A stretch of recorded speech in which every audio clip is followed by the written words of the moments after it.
nós não conseguiremos dar o passo e o salto que o Brasil precisa. Primeiro, para diminuir a desigualdade pela raiz, com as crianças de até 5 anos. Se nós não apostarmos e gastarmos dinheiro, bastante dinheiro, com educação para crianças de até 5 anos. Ao fazê-lo, nós resgatamos uma geração, mas também aos jovens dando educação de qualidade. E educação de qualidade implica em professor.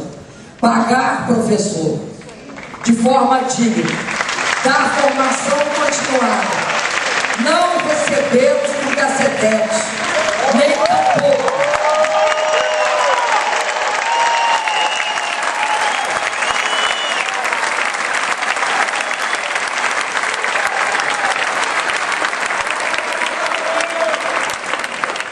tampouco descuidar de aquela outro tabu que diziam no Brasil, que é uma contradição entre educação básica. Se a gente quer apostar na criança, no jovem, no ensino médio, no fundamental, a gente gasta mais dinheiro nisso e menos universidade. Essa é uma das maiores mentiras do governo anterior.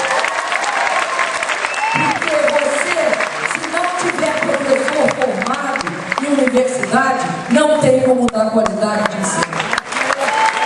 Por isso que o meu querido Boff disse que nós fizemos 14 universidades e 134 campos, porque nós chegamos à conclusão que tinha de interiorizar a educação do Brasil, que tinha de levar para a cidade do interior.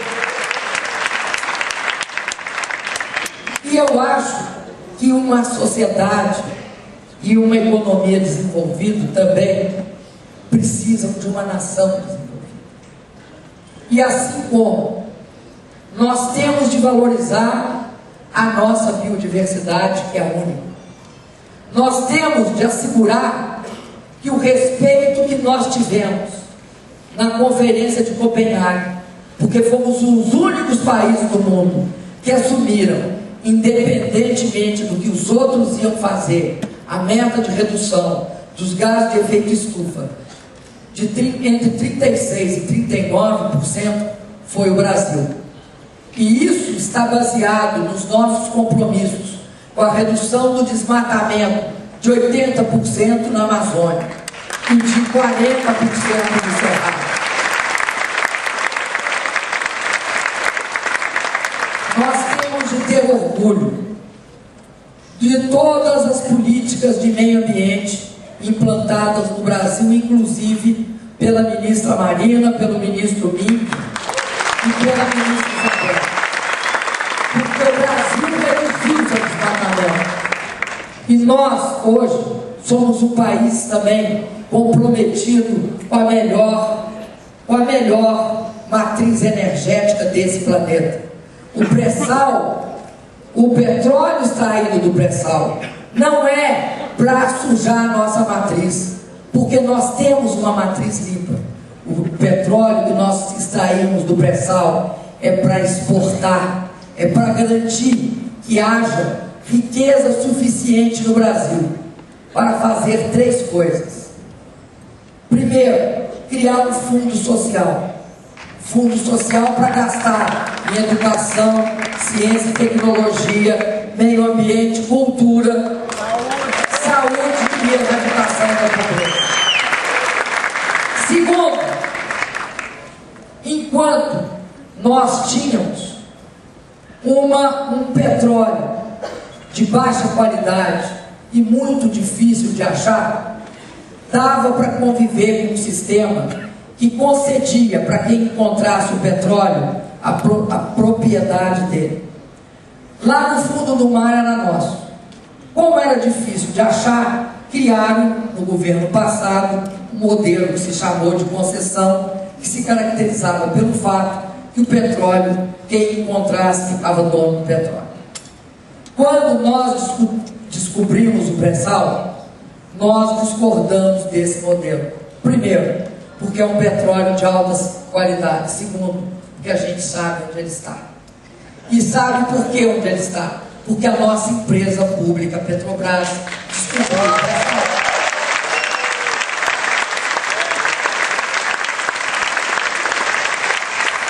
Manter o modelo anterior é privatizar o pré-sal. É dar ao pré-sal, que é a maior riqueza de petróleo descoberta nos últimos anos, de mão beijada para empresas privadas internacionais. E é isso. E é por isso que a bancada do PSDB votou contra o modelo de partido. Porque o modelo que nós propomos torna o petróleo, quando ele sobe, ele está lá embaixo, quando ele chega na superfície do mar, ele continua sendo da União.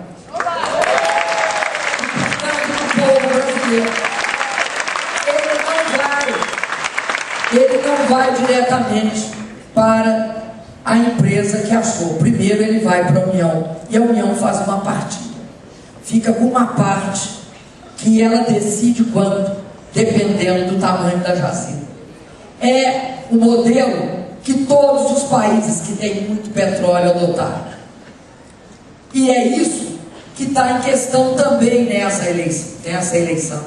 É o que eles farão, não só com o pré-sal, mas também com a Petrobras. Porque a gente não pode esquecer, nós temos que ter memória. Quem quis mudar o nome para Petrobras, tirando da Petrobras o que era brasileiro nela, que era o Brás, pode continuar querendo mais. E a Petrobras não era para ser privatizada, era para ser partida, esquartejada e as suas partes vendidas ou associadas. Hoje ela é a maior. Quando nós iniciamos esse processo, a Petrobras valia 15 bilhões de dólares. Hoje ela vale, pelo menos o último dado que eu tenho, ela vale 220 bilhões de dólares.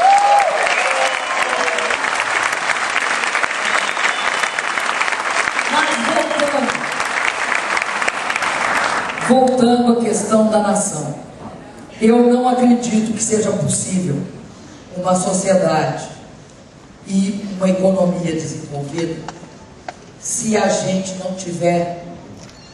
não for uma nação desenvolvida. E ninguém será nação desenvolvida se não valorizar a sua cultura. A cultura é a nossa alma. Assim como nós temos a maior biodiversidade do planeta, nós temos uma grande diversidade cultural.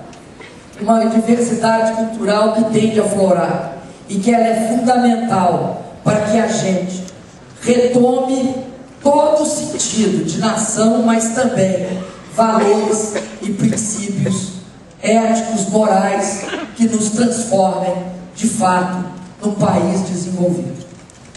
Por isso é que eu considero que esses próximos anos são anos com desafios maiores do que nós tivemos no primeiro momento. Talvez eu fale que são maiores, porque vocês sabem como é. Depois que você matou o leão, você fica com certo desprezo por ele. Mas o leão foi muito difícil de ser morto. Os próximos leões, eu acho, são bastante desafiadores. Mas assim como o leão que nós já matamos, nós poderemos também encarar esse. E acredito que os valores culturais desse processo, que o processo inclusive, que eu acho que o Leonardo Boff falou muito bem, nós em 2002 falamos que a esperança venceu o medo, diziam que a gente ia instalar o caos, que nós não íamos conseguir governar, e inclusive desencadearam uma especulação de mercado contra o real. E nós criamos isso, a esperança vai vencer o medo, a esperança de transformação de cada brasileiro, de cada brasileira vai vencer o medo.